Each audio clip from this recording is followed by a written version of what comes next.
नमस्कार दोस्तों, आपका मिनी संसद में आपका हार्दिक स्वागत अभिनंदन है। आज मैं आपको बताने चल रहा हूँ EPS 95। EPS 95 एक पेंशन है जिसकी मांग जो है 8 सालों से की जा रही है। इसके आंदोलन में भाग लेने के लिए भारत के सभी राज्यों से आते हैं, चाहे वह आपका उत्तर प्रदेश हो, बिहार हो, मध्य प्रदेश हो, राजस्थान हो, छत्तीसगढ़ हो या हिमाचल हो। अन्य प्रदेशों से लोग एक लामबद्ध एकजुट होकर के जो है कभी जंतर मंतर पे, कभी रामलीला मैदान पर। तो इस सिलसिले में अब तक ये EPS कर्मचारी जो पेंशन की मांग कर रहे हैं, लोग जो है 2 बार प्रधानमंत्री से मिल लिए, रक्षा मंत्री से मिल लिए, श्रम मंत्रालय में श्रम मंत्री से भी मिले। अब इनको तारीख पे तारीख, आश्वासन पे आश्वासन मिलता रहा।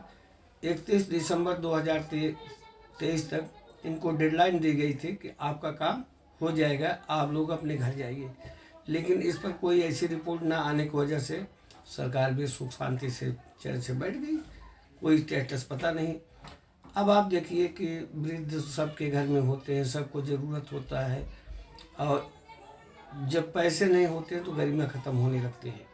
इसके अभाव में जो लोग हिमाचल से आ रहे हैं, मध्य प्रदेश से आ रहे हैं, राजस्थान से आ रहे हैं, यानी दूर दराज, यानी मणिपुर तक भी आप लेकर चलिए। ऐसे ऐसे प्रदेशों से जब लोग आते हैं तो आने में कम से कम 2 दिन समय लग जाता है, जाने में 2 दिन समय लग जाता है। धरना में उनको बैठना भी रहता है, पार्टिसिपेट भी करना रहता है। तो एक बार आने में कम से कम उनको 2 दिन के धरने के लिए 1 सप्ताह पूरा समय हो जाता है। क्योंकि इस समय कड़ाके की ठंड पड़ रही है और लोग जो है धना अभाव में ही है। साथ साथ मौसम इस तरह से ठंड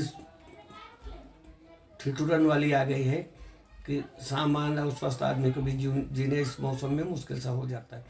ऐसे में हम आपको बताना चाह रहे हैं कि सरकार ने जो 31 दिसंबर के लास्ट डेडलाइन दी थी कि जाइए आप लोग अपने घर, आपका काम 31 दिसंबर तक हो जाएगा।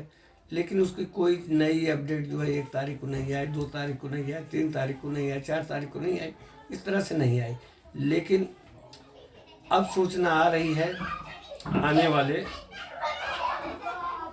30 जनवरी को सबसे पहले उत्तराखंड से लोग आएंगे, इस धरने में शामिल होंगे, जो बीरेंद्र सर और अशोक राव जी नेतृत्व कर रहे हैं जंतर मंतर पे। फिर दूसरे राज्य के जो है लोग आएंगे, फिर तीसरे दिन तीसरे राज्य के लोग आएंगे। थोड़ा थोड़ा अगर आप बीच में आना चाहते हैं तो आ सकते हैं, इसके लिए कोई आपत्ति या बात नहीं है। फिर इस तरह से सिलसिला चलता रहेगा। जब सरकार ने कहा दिया था कि 2023 में 31 अक्टूबर तक आपका मामला समाप्त कर दिया जाएगा, जबकि कोई इसकी ऐसी डिमांड नहीं है। केवल मात्र इतना कहना है जो न्यूनतम पेंशन 1000, 1500, 2000 दी जाती है, इससे गुजारा कहाँ चलने वाला है इस महंगाई में, आप बताइए।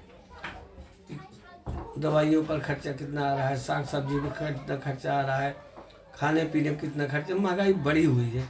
तो इनका कहना है 7500 रुपये प्लस हमारे आश्रित परिवार को मेडिकल की सुविधा दे दिया जाए।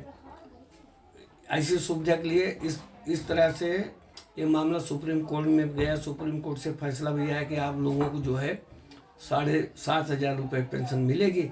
लेकिन सरकार पता नहीं किन चीज़ों पे अपने आप के गुमान में बैठी है, इस कान से सुनती है और इस कान से निकल जाती है। अब इस तरह से लोग कमेंट करके बताते हैं कि हम आ रहे हैं, आंदोलन करेंगे, क्या करें, मेरे सामने शरीर भी मेरा पूरा साथ नहीं दे रहा है और मेरे पास इतने पैसे भी नहीं हैं। हाँ भाई, एक अवस्था होती है संघर्ष की। अगर आप 40 साल 50 साल के बाद कोई संघर्ष कर रहे हैं तो ये आपके लिए तो वास्तव में भारी पड़ता है, मुश्किल सा होता है ना।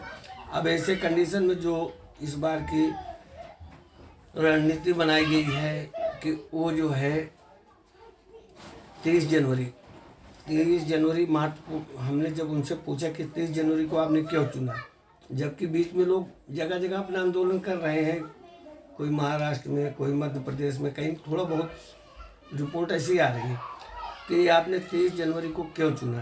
30 जनवरी का मतलब है अहिंसा परमो धर्मा, अहिंसा परमो धर्मा। हाँ, 30 जनवरी वो महात्मा गांधी जो है दुनिया से विदा हो गए थे, काल के गाल में समा गए थे, जिनका नारा था अहिंसा परमो धर्मा, जिन्होंने सबने अवज्ञा आंदोलन चलाया था। तो ये आप मान चलिए कि उनकी पुण्यतिथि पर लोग आकर के शांति क्या अपना पर्चे देंगे, ना कोई उपद्रव करेंगे, ना वो हंगामा करेंगे, जैसे 8 सालों से सिस्टम से करते चले आ रहे हैं धरने प्रदर्शन के बाद, ऐसे करेंगे। और उसके बाद लोग फिर दूसरे दिन दूसरे राज्य से, तीसरे दिन तीसरे राज्य के आगे।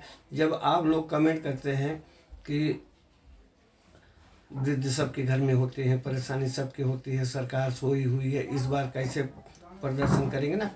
अब 8 साल का कोई कम समय नहीं होता है। इस संघर्ष चलते चलते लगभग 8 साल बीत चुके हैं। सरकार वादे पे वादा, विश्वास पे विश्वास, तारीख पे तारीख।